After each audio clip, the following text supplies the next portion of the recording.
Hi hello everyone, कैसे हैं आप सभी। आई होप आप सभी बहुत अच्छे होंगे, आपकी पढ़ाई बहुत अच्छी चल रही होगी। तो आपके सामने साइंस एग्जाम आपके यूट्यूब चैनल पर आप सभी का स्वागत है। बेटा आज हम आपके लिए एक नया चैप्टर लेके आए हैं जिसका नाम है हेरिडिटी या आनुवांशिकता। एक एनसीईआरटी का ये बायोलॉजी में जो अपना टॉपिक है उसका लास्ट टॉपिक है, बायोलॉजी के सिलेबस का ये अपना लास्ट टॉपिक है, 4th चैप्टर आनुवांशिकता या हेरिडिटी। देखो बहुत छोटा सा चैप्टर है, 4 नंबर का है, 4 नंबर का है, छोटा सा चैप्टर है। लेकिन इस चैप्टर में देखो एनसीईआरटी ने बहुत कुछ चीजें हटा दी। पहले चैप्टर लंबा था, इसको थोड़ा छोटा कर दिया। छोटे करने के चक्कर में एनसीईआरटी ने इस सिलेबस से बहुत सारी ऐसी ऐसी चीजें हटा दी, ऐसे टर्म्स हटा दिए जिनके बारे में हमें कोई नॉलेज नहीं है। अगर अपन उन टर्म्स के बारे में नहीं जानेंगे तो हमें ये चैप्टर समझ में नहीं आएगा। तो अपन यहाँ बात करते हैं आनुवांशिकता। इस चैप्टर में हम चर्चा करेंगे आनुवांशिकता क्या होती है, आनुवांशिकता का हमारे जीवन में क्या महत्व है, आनुवांशिकता किस प्रकार से भावी जीवन को डिफाइन करती है, आनुवांशिकता के द्वारा ये विभिन्नताएं कैसे आती है। जैसे कभी आपने ऐसे सोचा है कि जब आप कभी बैठे हो आपको लगे कि मेरी आंखें ब्लैक है, पड़ोसी की आंखें ब्लू है, किसी की आंखें ब्राउन है, आंखों का रंग सबका अलग अलग दिखाई देता हो, किसी अपने सहपाठियों का, अपने परिवार में किसी का, या आपको ऐसे लगता हो कि कोई व्यक्ति की लंबाई ज्यादा है, किसी व्यक्ति की लंबाई कम हो रखी है, या अपन यूं कहें कि किसी के बालों का रंग ब्राउन है, किन्हीं के बालों का रंग ब्लैक है, या किसी के जो बाल हैं वो कम उम्र में ही सफेद हो रहे हैं, या स्किन के कलर की बात करें तो ये जितनी आप विभिन्नताएं देखते हो तो आपके मन में एक प्रश्न उठता होगा कि ये सब क्यों हो रहा है, इन सब का ऐसा क्या कारण है कि ये जो अलग अलग कलर्स हमें दिखाई दे रहे हैं, ये जो भिन्नताएं दिखाई दे रही है, इन्हें अपन यहाँ कहें कि एक ही माता पिता की संतान, भाई बहन या 2 भाई या 2 बहनें, उनमें भी ये विभिन्नताएं पाई जाती है। तो बेटा इन सब विभिन्नताओं का जो कारण है, इन सब चीजों का जो कारण है, उन सब का उत्तर आज हम यहाँ जानेंगे हमारे हेरिडिटी चैप्टर में। ठीक है, आज के इस चैप्टर में हम इन सभी कंसेप्ट के बारे में चर्चा करने जा रहे हैं। तो देखो सबसे पहले अपन यहाँ बात करते हैं कि आप इनको इस चैप्टर में पढ़ना क्या है। सबसे पहले तो हमें ये पता होना चाहिए कि ये जो हेरिडिटी चैप्टर है इसके अंतर्गत कौन कौन से पॉइंट हमारे को पढ़ना है। तो अपन सबसे पहले बात करते हैं कि इस चैप्टर में अपन कौन कौन से टॉपिक को कवर करने जा रहे हैं। तो देखते हैं बेटा अपन यहाँ से सबसे पहले अगर अपन बात करें तो अपन सबसे पहले बात करेंगे हेरिडिटी की, कि हेरिडिटी क्या है, किसे कहते हैं। ठीक है, ये जो हेरिडिटी का अध्ययन अपन किसके अंतर्गत करते हैं।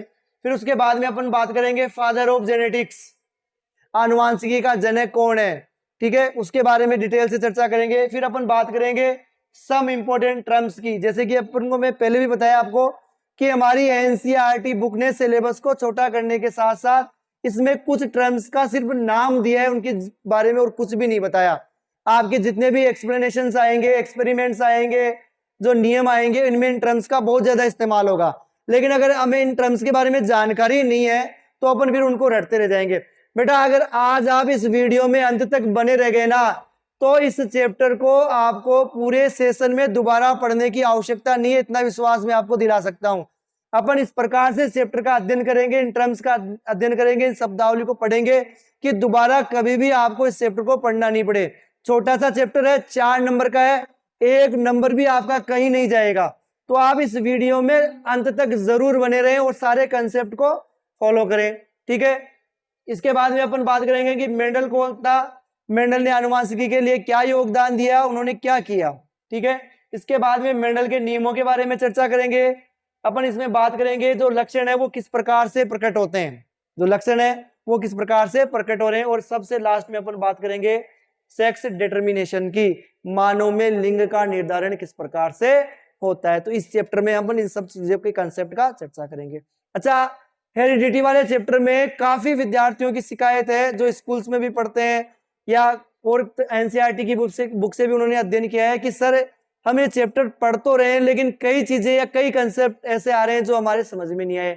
उन्हें जब पढ़ाई करते हैं तो उन्हें ये समझ में नहीं आ रहा है कि ये जीन होता क्या है, जीन क्या करता है। ठीक है, ये क्रोमोसोम क्या होते हैं, डीएनए क्या होता है, ये जो वेरिएशन है सजीवों में ये क्यों उत्पन्न हो रही है, इनका स्थानांतरण एक पीढ़ी से दूसरी पीढ़ी में क्यों हो रहा है, एक ही माता पिता की जो 2 संतान है उनमें इतनी विभिन्नताएं क्यों आ रही है। तो ये जो सारे टर्म्स है, F1PD है, F2PD है, मोनोब्रीड है, हाइब्रिड है, ठीक है। इन सब चीज कंसेप्ट के बारे में हम यहाँ आज डिटेल से जानने वाले हैं, तो आप बिल्कुल धैर्य के साथ पूरे वीडियो को ढंग से देखें। तो हम शुरू करते हैं आज के कंसेप्ट को, हेरिडिटी। ठीक है, तो सबसे पहले अपन बात कर लेते हैं हेरिडिटी पे ही कि आनुवंशिकता है क्या। तो अपन बात करते हैं सबसे पहले कि हेरिडिटी क्या है। तो देखो डेफिनेशन में अगर अपन बात करें हेरिडिटी की, तो अपन ये कह सकते हैं कि सजीवों में जितने भी लक्षण पाए जाते हैं, सजीवों में जो भी विभिन्नताएं पाई जाती है, इन विभिन्नताओं का, इन विषमताओं का एक पीढ़ी से दूसरी पीढ़ी में स्थानांतरण होना यह हेरिडिटी कहलाता है, आनुवंशिकता कहलाता है। यानी आप में जो भी गुण आप अपने माता पिता के समान देख रहे हो, अपने पूर्वजों के समान देख रहे हो बेटा, वो जो सारे गुण है ना, वो हेरिडिटी के अंतर्गत ही आते हैं। ठीक है ना, हेरिडिटी के अंतर्गत आते हैं, उन्हें हेरिडिटी कहते हैं। जो भी लक्षण आपके माता पिता से मेच खा रहे हैं, ठीक है, तो वे लक्षण जो माता पिता से संतान में स्थानांतरित होते हैं, ठीक है, उन्हें हम क्या कहते हैं, आनुवांशिक लक्षण। ठीक है, तो इन आनुवांशिक लक्षणों का अध्ययन करना, यानी जीवों में ये विभिन्नताएं पाई जाती है, तो सीधी सी परिभाषा आप देख लो कि जीवों में पाई जाने वाली विभिन्नताओं और विषमताओं का जो अध्ययन जिसके अंतर्गत किया जाता है, अपन उसे हेरिडिटी कहते हैं। ठीक है, देखो बात करते हैं आनुवंशिकता के बारे में कि सजीवों में पाई जाने वाली विभिन्नता और विषमता, आनुवंशिक लक्षणों का एक पीढ़ी से दूसरी पीढ़ी में संचरित होना ही आनुवंशिकता कहलाता है। जो भी आनुवंशिक लक्षण है उनका एक पीढ़ी से दूसरी पीढ़ी में जाना क्या कहलाता है बेटा, आनुवंशिकता कहलाता है। परिभाषा पे कंसंट्रेट करना बेटा, आनुवंशिक लक्षणों का एक पीढ़ी से दूसरी पीढ़ी में संचरित होना, स्थानांतरित होना ही हेरिडिटी कहलाती है। ठीक है, अब अपन बात करते हैं हेरिडिटी का। जब अपन अध्ययन करते हैं तो बायोलॉजी की जिस शाखा में, जीव विज्ञान की जिस शाखा में, या अपन ये कहें कि साइंस की जिस शाखा के अंतर्गत अपन इन हेरिडिटी का, इन आनुवंशिक लक्षणों का, इन विभिन्नताओं का अध्ययन करते हैं, उसे जेनेटिक्स कहते हैं। देखो अपने बायोलॉजी की एक शाखा है जेनेटिक्स, उसके बारे में अपन देखते हैं कि जेनेटिक्स क्या होता है। कि अपन बात करेंगे कि आनुवंशिक लक्षणों का जिस शाखा के अंतर्गत अध्ययन किया जाता है, ये पर्टिकुलरली एक शाखा है जेनेटिक्स या आनुवंशिकी। तो विज्ञान की वह शाखा या बायोलॉजी की वह शाखा जिसमें हम सजीवों में पाए जाने वाले जो लक्षण है वो किस प्रकार से वंशानुगत होते हैं, विभिन्नताएं क्यों उत्पन्न होती है, विभिन्नताओं के आने का क्या कारण है, जिस शाखा में अपन इनका अध्ययन करते हैं उसे हम आनुवंशिकी कहते हैं। और सबसे पहले इस आनुवंशिकी के बारे में अपन को मेंडल ने बताया था, जिसे अपन फादर ऑफ जेनेटिक्स भी कहते हैं। आगे इसके बारे में चर्चा करेंगे।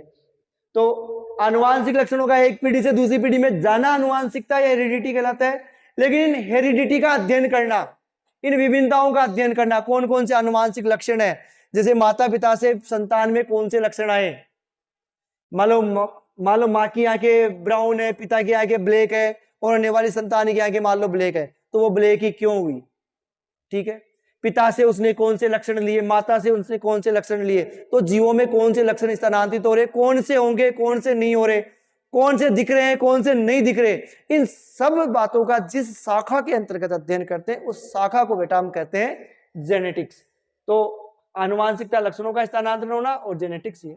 तो अभी जैसे अपन बात कर रहे थे कि जेनेटिक्स के अंतर्गत सजीवों में विभिन्नताएं उत्पन्न हो रही, तो ये विभिन्नताएं किसे कहते हैं, क्यों होती है, कैसे उत्पन्न हो रही है, और इनकी इंपॉर्टेंस क्या है, जो वेरिएशन है उनकी इंपॉर्टेंस क्या है। देखो बेटा ये जो टॉपिक है ना, आपने रिप्रोडक्शन में भी देखा होगा कि रिप्रोडक्शन में अपनी बात कर रहे थे कि जो सजीवों द्वारा अपनी समान संतति उत्पन्न करना, एक सजीव है अपनी समान संतति उत्पन्न कर रहा है, उसको अपने जनन कह रहे थे। लेकिन अपने ये भी बात की थी कि जनन के दौरान है ना विभिन्नताएं उत्पन्न होती है। तो मुख्य रूप से अगर अपन बात करें कि विभिन्नताओं के उत्पन्न होने का क्या कारण है, तो अपन ने वहां भी देखा था, और जिन्होंने वो लेक्चर नहीं देखा तो आप यहाँ देख सकते हो कि सजीवों में जो विभिन्नताएं उत्पन्न हो रही है वो जीन विनिमय के कारण होती है। जीन क्या होते हैं इसके बारे में डिटेल से अपन पढ़ेंगे। सारे कंसेप्ट अभी आपको बताया ना, एनसीईआरटी ने इन कंसेप्ट के बारे में कोई चर्चा नहीं की, अपन इन कंसेप्ट के बारे में डिटेल से चर्चा करेंगे।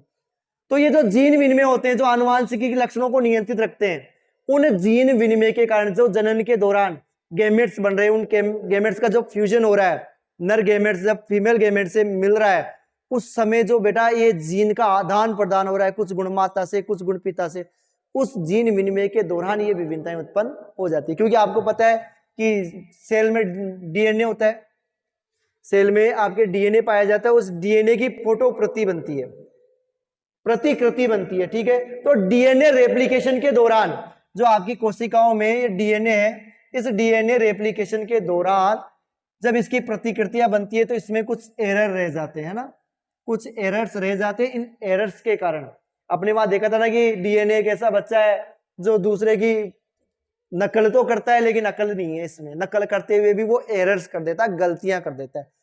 इसकी गलतियों की वजह से जो होने वाली संतान है बेटा उसमें वेरिएशन उत्पन्न हो जाती, ठीक है। और ये वेरिएशन जाति की उत्तरजीविता को बढ़ा भी देती है, अपने पढ़ा था वहां लाभदायक भी है और नुकसानदायक भी है, इसके बारे में अपन ने डिटेल में चर्चा की है, ठीक है। तो ये हो गई आपकी वेरिएशन। अब अपन बेटा बात करते हैं आनुवांशिक लक्षणों की। जो अपन कह रहे थे आनुवांशिक लक्षण एक पीढ़ी से दूसरी पीढ़ी में संचरित होते हैं, तो आनुवांशिक लक्षण किसे कहते हैं, कौन कौन से होते हैं, उनके बारे में अपन डिटेल में चर्चा करते हैं। तो वे सभी लक्षण है, वे सभी लक्षण है जो एक पीढ़ी से दूसरी पीढ़ी में स्थानांतरित होते हैं।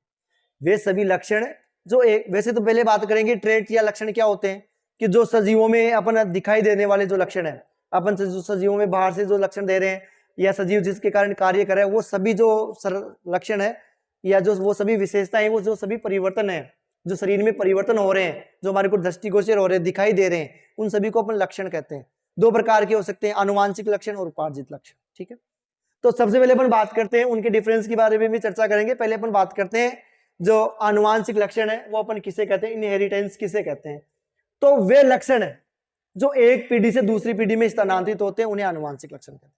केवल वही लक्षण आएंगे जो एक पीढ़ी से, जो लक्षण आप अपने माता पिता से लेकर आए हो ना, वो लक्षण आनुवांशिक लक्षण है। जो माता पिता से नहीं लेके आए हैं वो आनुवांशिक लक्षण नहीं। मान लो किसी के पिताजी बहुत बड़ी कंपनी में काम करते हैं, या किसी के पिताजी पहलवान है, या किसी के पिताजी क्रिकेटर है।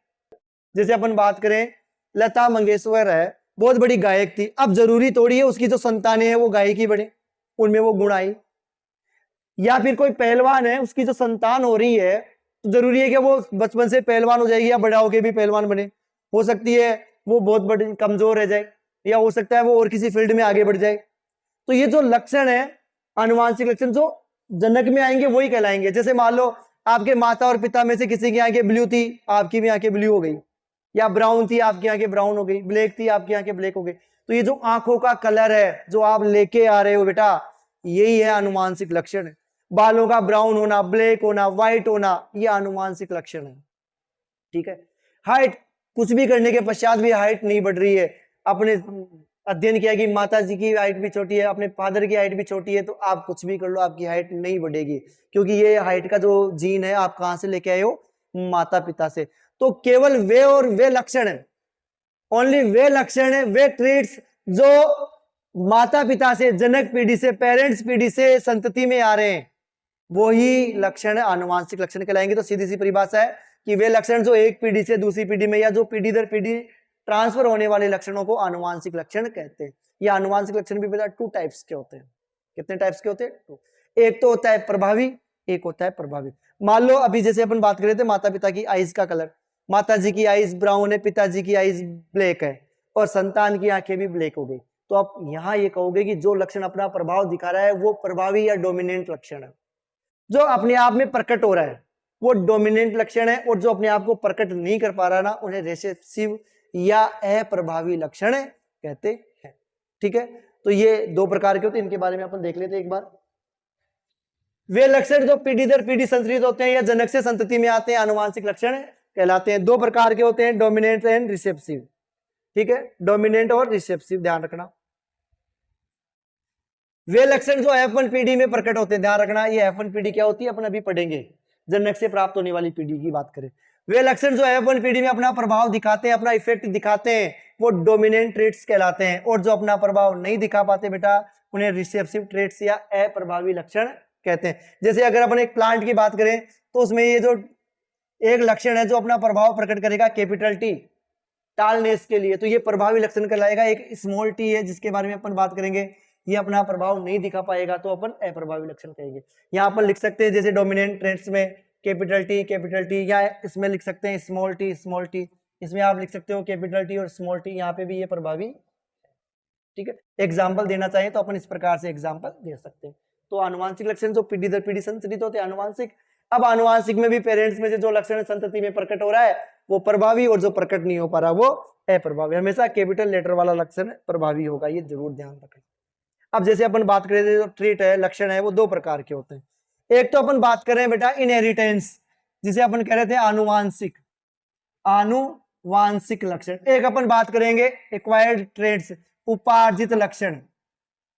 ठीक है, दोनों में क्या डिफरेंस है, एग्जाम के लिए इंपॉर्टेंट है बेटा, ध्यान रखना, ये इंपॉर्टेंट है, ध्यान रखना कि उपार्जित लक्षण क्या होते हैं, आनुवांशिक लक्षण क्या होते हैं, दोनों में क्या भिन्नता है, या क्या कारण है उपार्जित लक्षण अगली पीढ़ी में नहीं जानते, आनुवांशिक नहीं चले जाते। तो सबसे पहले बात करें कि जो उपार्जित लक्षण आता है वो बेटा लाइफ टाइम है ना, जो अपना जीवन चक्र है उस पूरी लाइफ सर्किल से प्राप्त किए जाते हैं ना, वे लक्षण जो डेवलप होते हैं हमारी लाइफ के दौरान, हमारे जीवन के दौरान। जैसे मान लो आप बिल्कुल मेहनत करके डोले सोले बना लो है ना, जिम जाके खा पी के डोले सोले बनाओ, मान लो किसी ने बर्गर खा खा के अपना पेट निकाल लिया बाहर, तो ये जो डोले सोले बनना है, पेट बाहर निकलना है, ये जो लक्षण है ना बेटा उपार्जित है, वो अपने माता पिता से, पेरेंट्स से नहीं लेके आए थे। ठीक है, और वे लक्षण जो पेरेंट्स से आते हैं जन्म के समय ही, जन्म के समय ही आपकी आंखें बुरी हो गई, पिताजी की आंखें बुरी थी, आपकी आंखें भी बुरी हो गई। ठीक है, ये कौन सा लक्षण है, आनुवांशिक लक्षण होता है। ठीक है, अब इसमें क्या होता है, ये जो है ना बाह्य वातावरण के जो चेंजेस होते हैं ना, वो रिप्रोडक्टिव इश्यूज का कारण नहीं बनते, मतलब जनन में ये सहायक नहीं है, ये जनन के दौरान एक पीढ़ी से दूसरी पीढ़ी में स्थानांतरित नहीं होते। तो ये लक्षण पीढ़ी दर पीढ़ी स्थानांतरित नहीं होते, और ये जो रिजल्ट है ना बेटा ये डीएनए में परिवर्तन के कारण करते हैं। यानी ये जो जनन कोशिश है, जनन उत्तक है, उनको ये प्रभावित नहीं करते, जबकि आनुवांशिक लक्षण है ना वो डीएनए में परिवर्तन के द्वारा ही होते हैं। ये डीएनए में होने वाले परिवर्तन है और ये कायिक कोशिकाओं में होने वाले परिवर्तन। ठीक, ये जो लक्षण है पीढ़ी दर पीढ़ी स्थानांतरित होते रहते हैं, ये जो लक्षण है वो पीढ़ी दर पीढ़ी स्थानांतरित होते हैं, जबकि ये पीढ़ी दर पीढ़ी स्थानांतरित नहीं होते, और ये जो लक्षण है वो पीढ़ी दर पीढ़ी स्थानांतरित होते हैं। जैसे अपन बात करें कलर ऑफ आईज, स्किन और हेयर। ठीक है, इसमें अपन बात कर सकते हैं जो आपके ईयर है, लार्ज मसल साइज है, या किसी ने ईयर पिन्स पहन रखे हैं, तो ये जो कानों के छेद वगैरह अगली पीढ़ी में थोड़ी चले जाएंगे। तो ये उपार्जित और ये आनुवांशिक दोनों विशेष रूप से ध्यान रखना बेटा, difference very very most important है। मैं एक बार फिर कह रहा हूं, आपको सीधा सा प्रश्न ये भी पूछ लिया जाएगा कि आनुवांशिक लक्षण एक पीढ़ी से दूसरी पीढ़ी में स्थानांतरित होते हैं क्यों, या उपार्जित लक्षण अगली पीढ़ी में स्थानांतरित नहीं होते क्यों। ठीक है, तो इनका प्रभाव कायिक कोशिकाओं में होता है, जन्म लेने के बाद में बच्चा वातावरण से ग्रहण करता है, और इनका प्रभाव डीएनए पर नहीं पड़ता। वही लक्षण दूसरी पीढ़ी में स्थानांतरित होते हैं जो डीएनए में परिलक्षित होते हैं, जिन्हें हम आनुवांशिक कहते हैं। ठीक है, तो ये हो गया आपके बेटा लक्षणों के प्रकारों में। ठीक है, अब अपन बात करते हैं जो कुछ टर्म्स हैं जिनका इस चैप्टर में उपयोग किया गया है और एनसीईआरटी बुक में जिनका कोई जिक्र नहीं है, कोई वर्णन नहीं है। तो अपन इन नॉर्म्स के बारे में, इन टर्म्स के बारे में थोड़ा जान लेते हैं ना, सम इंपॉर्टेंट टर्म्स। हालांकि मैं ये कह सकता हूं कि इनमें से एग्जाम में डेफिनेशंस नहीं पूछी जाती है, लेकिन अगर ये हमें नहीं आएंगे ना तो आपको ये डेफिनेटली चैप्टर समझ में नहीं आएगा, और ये आ गई तो आप ऐसे चैप्टर को कर पाओगे। सबसे पहले अपन बात करते हैं क्रोमोसोम। क्रोमोसोम मतलब गुणसूत्र। क्रोमोसोम का अर्थ क्या है, गुणसूत्र। अच्छा, आपने इसकी चर्चा पिछले वाले चैप्टर में भी की थी। जो क्रोमोसोम होते हैं वो कहाँ पाए जाते हैं, सेल में। सेल में भी कहाँ, इसके न्यूक्लियस में, केंद्रक में।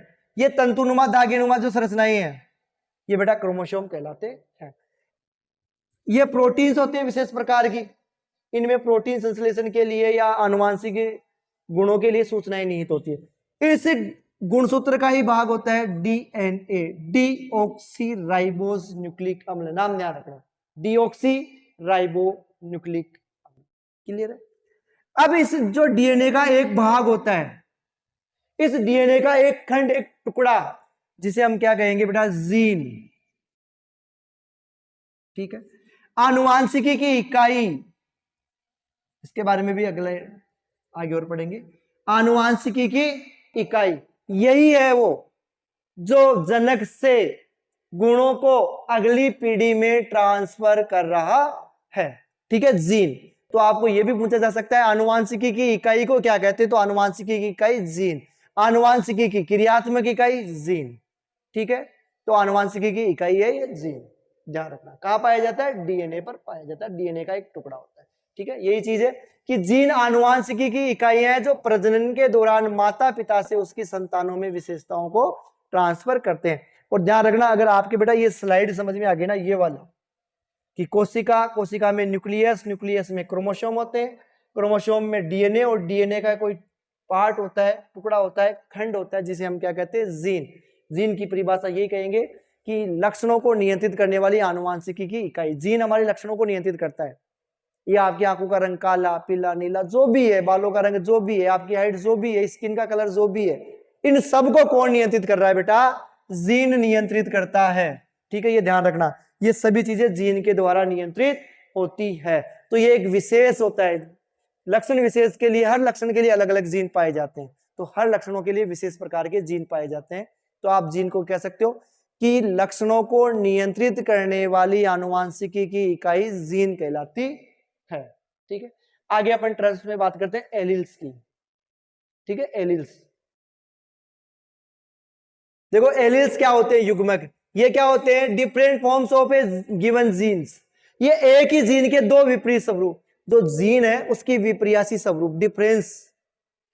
एक किसी लक्षण को नियंत्रित करने वाले एक ही जीन एक ही है, ध्यान रखना। जैसे मैं बात करूं आंखों का रंग, जैसे अपन करें प्लांट में लंबाई को नियंत्रित करने वाला जो जीन है वो कैपिटल टी और कैपिटल टी। एक ही जीन के दो स्वरूप, लंबाई के लिए कैपिटल टी काम में आ रहा है, लेकिन इसके दो स्वरूप, जैसे कैपिटल टी या कैपिटल टी स्मॉल टी या स्मॉल टी, एक ही जीन के दो जो स्वरूप होते हैं वो क्या कहलाते हैं बेटा? एलील्स कहलाते हैं, युग्मक कहलाते हैं। ठीक है, जैसे अपन कह रहे हैं कि जो टी एलील्स है वो लंबाई के लिए उत्तरदायी होता है, और जो स्मॉल टी एलील्स है बेटा वो बोनेपन के लिए उत्तरदायी। ठीक है, अब अपन यहां बात करते हैं लक्षण प्रारूप की। वैसे युग्मकों के भी दो प्रकार है, आगे पढ़ेंगे अपन थोड़ा सा। समयुग्मजी, विषमयुग्मजी, होमोजोइगस, हेटेरोजोइगस, अगली वाली स्लाइड पे पढ़ते हैं। अपन बात करते हैं लक्षण प्रारूप, किसी जीव की बाह्य भौतिक स्वरूप संरचना। जैसे आप मेरे को देख के अंदाजा लगा सकते हैं कि हाँ लंबाई ठीक है, आंखों का रंग ये है। इसी प्रकार से किसी भी प्लांट हो, सजीव हो, सूक्ष्म जीव हो, अगर उनको अपन बाह्य आकार के रूप में मैं देखकर पता लगा सकें कि इनमें इस प्रकार के ये लक्षण पाए जाते हैं, वो क्या कहलाता है बेटा? लक्षण प्रारूप या फिनोटाइप। ये ध्यान रखना, किसी जीव की प्रत्यक्ष भौतिक उपस्थिति, वो किस प्रकार का जीव है, लंबा है, बोना है, ब्राउन है, ब्लू है, जिस भी प्रकार के उसके लक्षण प्रकट हो रहे वो बेटा उसका जीन, वो फिनोटाइप कहलाता है, लक्षण प्रारूप कहलाता है। ध्यान रखना, लक्षण प्रारूप। एक होता है बेटा जीनोटाइप, किसी जीव की आनुवांशिक रचना, किसी जीव की आनुवांशिक रचना, यानी it refer to genetic responsible. ये उसकी जो जेनेटिक है, आनुवांशिक है इकाइयां, उसके लिए रेस्पॉन्सिबल होता है। उसकी जो वास्तव में जीन की संरचना क्या है वो बताता है, जीन प्रारूप। जैसे कैपिटल टी लंबेपन के लिए, कैपिटल टी स्मॉल टी लंबेपन के लिए, है ना, और स्मॉल टी बोनेपन के लिए अपन बात कर सकते हैं। यहाँ कैपिटल टी दोनों स्मॉल टी, एक कैपिटल और एक स्मॉल टी। ये भी टालनेस के लिए, ये डार्कनेस बोनेपन के लिए, और ये लंबेपन के लिए उत्तरदायी होता है। तो ये आनुवांशिक रचना है, दोनों इंपॉर्टेंट है, ध्यान रखना। ये अपने सिलेबस में भी है, लक्षण प्रारूप, जीन प्रारूप, कई बार पूछा भी जाता है। तो किसी जीव की जो बाहरी भौतिक आकृति होती है उसे तो हम क्या कहते हैं? लक्षण प्रारूप। और किसी जीव की जो आंतरिक रचना है, आनुवांशिक रचना है, वो क्या कहलाती है? जीन प्रारूप या जीनोटाइप और फिनोटाइप कहलाती है। अब बेटा अपन बात करते हैं होमोजाइगस।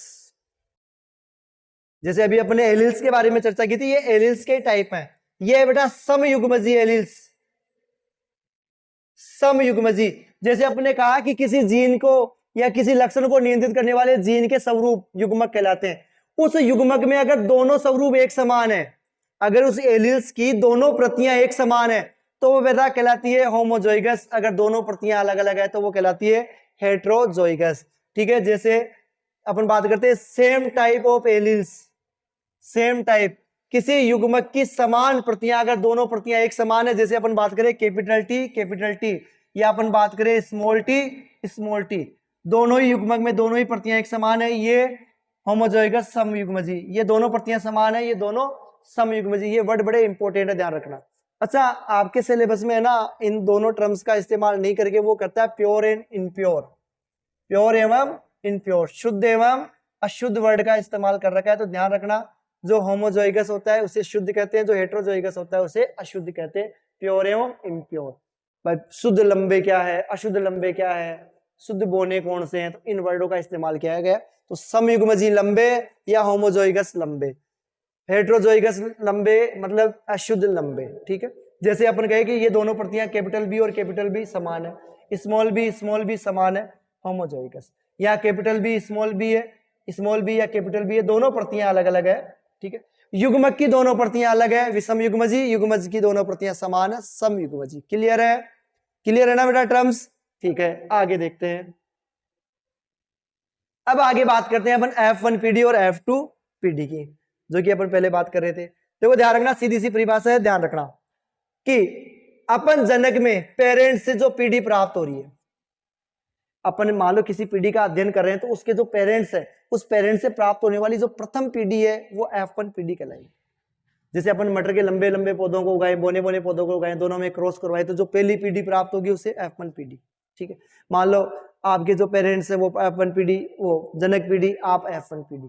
तो पेरेंट्स से प्राप्त होने वाली, जनक से प्राप्त होने वाली प्रथम पीढ़ी F1 पीढ़ी कहलाती है। क्रॉस फर्टिलाइजेशन के परिणाम स्वरूप, या आप कह सकते हो जनक से प्राप्त प्रथम पीढ़ी क्या कहलाती है बेटा? F1 पीढ़ी कहलाती है।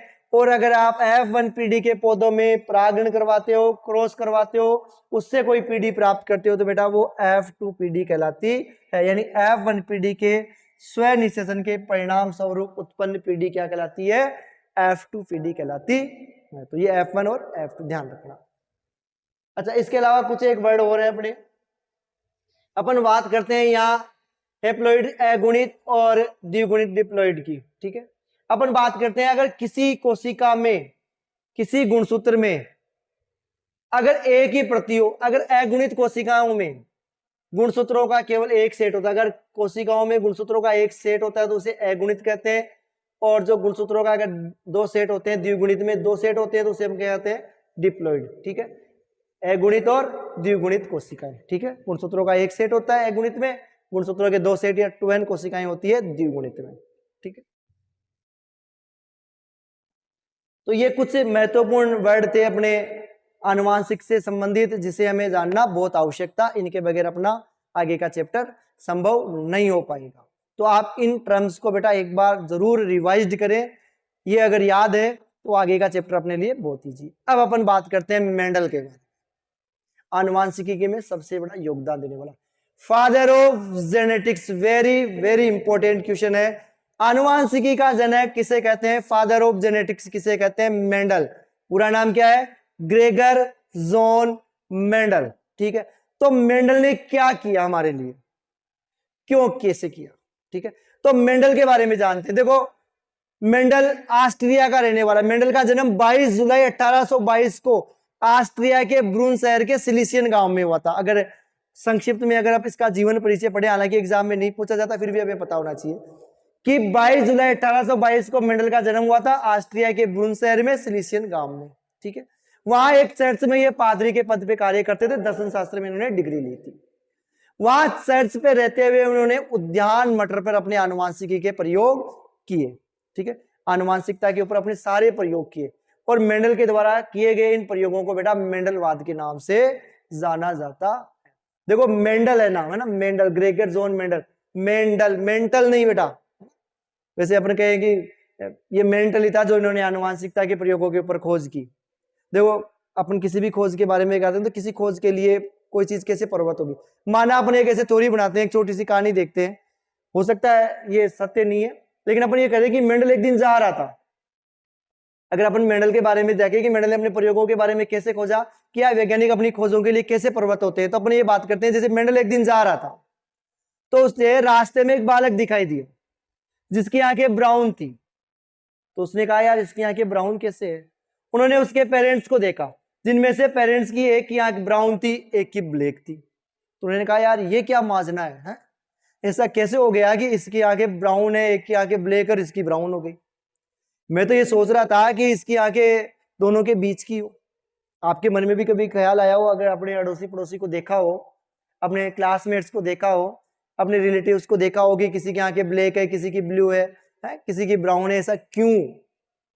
तो उन्होंने सोचा यार ऐसा क्यों, मैं इस पे रिसर्च करूंगा। तो वो अपने वहां आ गए उद्यान में और उन्होंने उद्यान मटर, अच्छा उन्होंने उद्यान मटर का चयन किया। अगर वो इंसानों पे प्रयोग करता तो उसे काफी लंबे समय लग जाता। इंसान की पीढ़ी है लंबी, बच्चे का जन्म होने में भी समय लगता है, फिर उस बच्चे से दूसरी पीढ़ी प्राप्त करने में भी समय लग जाता है। तो उन्होंने प्लांट का चयन, इससे पहले भी उन्होंने कुछ एनिमल्स का चयन किया था जिनका विरोध होने की वजह से उन्होंने उन पे प्रयोग बंद कर दिया। फिर उन्होंने कई प्लांट्स का चयन किया, उनमें से उन्होंने उद्यान मटर का चयन किया। अच्छा इस पे भी क्वेश्चन आता है हमारे लिए कि उद्यान मटर का ही चयन क्यों किया, तो उसकी भी कुछ विशेषताएं जो अपन आगे बढ़ते। फिलहाल देखते हैं कि मेंडल ने क्या किया। तो ग्रेगर जोन मेंडल ने उद्यान मटर पर अपने आनुवांशिकता के प्रयोग दिए। ये इंपॉर्टेंट है, स्टार मार्क कर लेना कि मेंडल ने किस पादप पर अपने प्रयोग किए। तो बेटा वो मेंडल ने उद्यान मटर पर अपने आनुवांशिकी के प्रयोग किए, आनुवांशिकी के प्रयोग उद्यान मटर पर किए। अच्छा इस उद्यान मटर का बेटा वैज्ञानिक नाम भी ध्यान रख लेना, पूछ ले कहीं, पाइसम सेटाइवम, पाइसम सेटाइवम ये मटर का साइंटिफिक नेम है, वैज्ञानिक नाम। उद्यान मटर पर प्रयोग किए, क्यों किए चर्चा करेंगे अपन, ठीक है। और मेंडल पर उन्होंने जितने भी प्रयोग किए, इन प्रयोगों के आधार पर उन्होंने अपने आनुवांशिकता के नियमों का प्रतिपादन किया। ऐसे कहते हैं 3 नियम दिए थे जिनके बारे में अपन डिटेल से चर्चा करेंगे। तीनों नियमों के बारे में अपन डिटेल से चर्चा करेंगे। आनुवांशिकता के नियमों को प्रतिपादित किया। इन्हीं नियमों को संक्षिप्त रूप से अपन मेंडलिज्म के नाम से जानते हैं, मेंडलवाद। कई बार पूछ ले मेंडलवाद किसे कहते हैं, तो मेंडल के जेनेटिक्स या आनुवांशिकता पर, हेरिडिटी पर किए गए प्रयोगों को सम्मिलित रूप से मेंडलिज्म, मेंडलवाद कहते हैं, ठीक है। बेटा मेंडल ने जितने भी प्रयोग किए उन्हें वहां ब्रुनसेर की जो एक वार्षिकी होती है उस पर plant hybridization, experiment on plant hybridization, पादप संकरण पर प्रयोग नामक शीर्षक से प्रकाशित किया था। यह बात अलग है कि उस समय इनके प्रयोगों को नकार दिया गया था, उस समय इनके प्रयोगों को कोई मान्यता प्राप्त नहीं हुई। सन 1900 में जो 3 वैज्ञानिक थे, Hugo de Vries, Carl Correns और एरिक वॉन शेरमेक, कौन कौन थे, Hugo de Vries, Erich von Tschermak और कोल कोरेंस, इन तीनों ने दोबारा से जेनेटिक्स या हेरिडिटी पे प्रयोग किए। जब ये प्रयोग मेंडल से मिलते जुलते पाए गए तब जाके बेटा सन 1900 में मेंडल ने सन 1865 के आसपास अपने ये प्रयोग किए थे। तो सन 1900 में जाकर इनके प्रयोगों की पुनः खोज हुई, तब जाके इनको फादर ऑफ जेनेटिक्स का दर्जा प्राप्त हुआ, ठीक है। तो इनके बारे में अपन डिटेल से पढ़ते हैं। अब सबसे पहले अपन अच्छा बात करते हैं, मेंडल को आनुवांशिकी का जनक कहते हैं, ये ध्यान रखना। कौन से पादप का चयन किया और आनुवांशिकी का जनक किसे कहते हैं, मेंडल को। अब अपन बात करते हैं कि मेंडल ने आनुवांशिकी के लिए अपने प्रयोगों के लिए मटर के पौधे को क्यों चुना। ये थोड़ी हेडिंग में गड़बड़ है, यहां आएगा मेंडल ने अपने प्रयोगों के लिए आनुवांशिकी के पौधे मटर का चयन क्यों किया, मटर का चयन क्यों किया, बात करते हैं क्यों किया। तो सबसे पहले मटर का पौधा 1 वर्षीय हो। देखो मटर का प्लांट 1 वर्षीय का मतलब नहीं सर 12 महीने हो गए, अपन यहाँ फसलों में 1 वर्षीय का मतलब होता है 1 ऋतु की बात करते हैं, ठीक है। 1 ऋतु में इसको बोया, उगाया, काटा, फल बीज प्राप्त किए, इसके बारे में सारा अध्ययन कर लिया। क्या फायदा होगा, कम समय में अधिक पीढ़ियों का अध्ययन संभव। तो सबसे पहला कारण हो गया कि मटर के पौधे में वो कम समय में अधिक पीढ़ियों का अध्ययन कर सकता था, जिससे कम समय में वो अधिक परिणाम प्राप्त कर सकता था। दूसरा, मटर का जो पुष्प होता है वो बेटा द्विलिंगी होता है, ठीक है। ये कम समय में अधिक पीढ़ियों का अध्ययन हो गया। मटर का पुष्प द्विलिंगी होता है, बाइसेक्सुअल होता है, मतलब उसमें स्त्री केसर भी उपस्थित होता है और जो स्टेमन है पुंकेसर वो भी उपस्थित होता है, एक ही पौधे में होता है। क्या फायदा, जब उसे स्वपरागण करवाना हो स्वपरागण करवा दे, जब उसे परपरागण करना हो तो विपुंसन के द्वारा सारे परागणों को काटकर अलग कर देता है, दूसरे मटर के पौधे के परागण लाके झाड़ देता है, परपरागण करवाने। तो स्वपरागण और परपरागण बड़ा आसानी से और शुद्धता से कराया जा सकता था, पुष्प का अध्ययन आसानी से किया जा सकता था। तो ये एक कारण हो गया। इसमें विपुंसन, विपुंसन का मतलब वही हो गया परागकणों को हटाना, उससे पर कृत्रिम परागण आसानी से करवाया जा सकता था।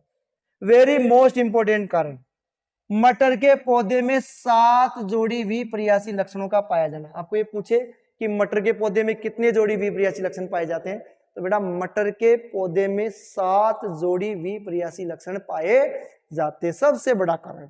अब कौन कौन से है ये लक्षण, अपन एक बार देख लेते हैं। जैसे अपन बात करें सबसे पहले उसकी हाइट, एक तो ले लिया उसने मटर के पौधे की हाइट का, 2 उसने ले लिया उसकी पौध के फली का, फली की आकृति, फली का रंग, 2 ले लिया सीड का, बीज का, बीज की आकृति, बीज का रंग, 1 2 ले लिए पुष्प के, पुष्प की स्थिति कहां लगता है वो, ठीक है, और पुष्प का रंग कैसा है। तो ये 7 हो गए, पुष्प से संबंधित 2, फली से संबंधित 2 और बीज से संबंधित 2, तो ये तो हो गए 6 और एक हो गया हाइट का 7। देखो इनके बारे में डिटेल में चर्चा करते हैं, पर थोड़ा सा जान लेते हैं ताकि आगे आपको एक्सपेरिमेंट करने में आसानी हो जाए। सबसे पहले अपन बात करते हैं सीड शेप की, बीज का आकार, बीज का आकार बेटा, ठीक है। अगर गोल है, ये तो है बेटा प्रभावी और ये है यहां अप्रभावी। तो जो प्रभावी गोल है वो प्रभावी है, डोमिनेंट है, और जो व्रिंकल है, सिकुड़ा हुआ है, संकीर्णित है, मुरझाया हुआ है, वो रिसेप्सिव है। सीड कलर, बीज का रंग, बीज का रंग येलो डोमिनेंट, ग्रीन रिसेप्सिव, अप्रभावी। फ्लावर कलर अगर पर्पल है तो ये डोमिनेंट है, प्रभावी है, अगर व्हाइट है तो अप्रभावी है, ठीक है। फ्लावर पोजीशन अगर एक्सियल है, बिल्कुल कलिकाओं की स्थिति पे लग रही है यहां इस जगह, तो ये है प्रभावी, लेकिन बिल्कुल सीड्स पे लग रही है, ठीक है, टर्मिनल, तो ये है बेटा अप्रभावी लक्षण, ठीक है। प्लांट हाइट अगर लंबेपन का कारक होता है तो वो डोमिनेंट प्रभावी, और बोनेपन का जो कारक है वो बेटा अप्रभावी।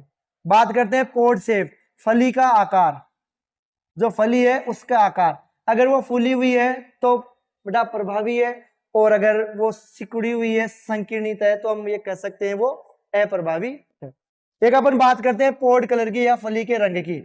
तो फली का जो अपरिपक्व फली होती है वो बेटा हरे रंग की होती है, तो ये डोमिनेंट है, प्रभावी, और अगर उसका रंग पीला प्राप्त हो रहा है, इसका मतलब यहाँ कौन सा लक्षण प्रकट हुआ है, अप्रभावी। तो इस प्रकार मटर का जो पुष्प है, पौधा है, मटर के पौधे में ये 7 जोड़ी विपर्यासी लक्षण पाए जाते हैं, वो वेरी मोस्ट इंपॉर्टेंट थे मेंडल के लिए, ठीक है। उन्होंने इनका सबका अलग अलग अध्ययन किया, एक साथ अध्ययन किया, सारे प्रयोगों को फिर उन्होंने वर्गीकृत किया। एक अपन से ये पूछते हैं कि मेंडल की सफलता का कारण क्या था। मेंडल की सफलता का कारण यही था सबसे बड़ा कि उसने सही समय पर सही पौधे का चयन कर लिया। जैसे आपको कहे ना भाई आपकी सफलता का कारण क्या है, आप अगर सही समय पर अपना सही लक्ष्य निर्धारित कर लोगे तो आप भी सफल हो जाओगे, जैसे मेंडल हुआ। दूसरा अपन बात करते हैं बेटा, मेंडल ने सारे आंकड़ों का लिखित में ब्यौरा रखा, सबको लिख लिया, भाई मैंने ये प्रयोग किया, ये प्राप्त हुआ। तो ये 2-3 कारण थे जिसके कारण मेंडल की सफलता। तो ये हो गए आपके मेंडल के मटर के पौधे में पाए जाने वाले 7 विपर्यासी लक्षण, ठीक है। अब अपन बात करेंगे मेंडल के आनुवंशिकी पर किए गए प्रयोगों के बारे में। देखो बेटा, इस वीडियो में अब तक अपन ने सिर्फ और सिर्फ आनुवंशिकता के विषय में सामान्य जानकारी प्राप्त की है कि हेरिडिटी किसे कहते हैं, जेनेटिक्स किसे कहते हैं, फादर ऑफ जेनेटिक्स कौन था, ठीक है।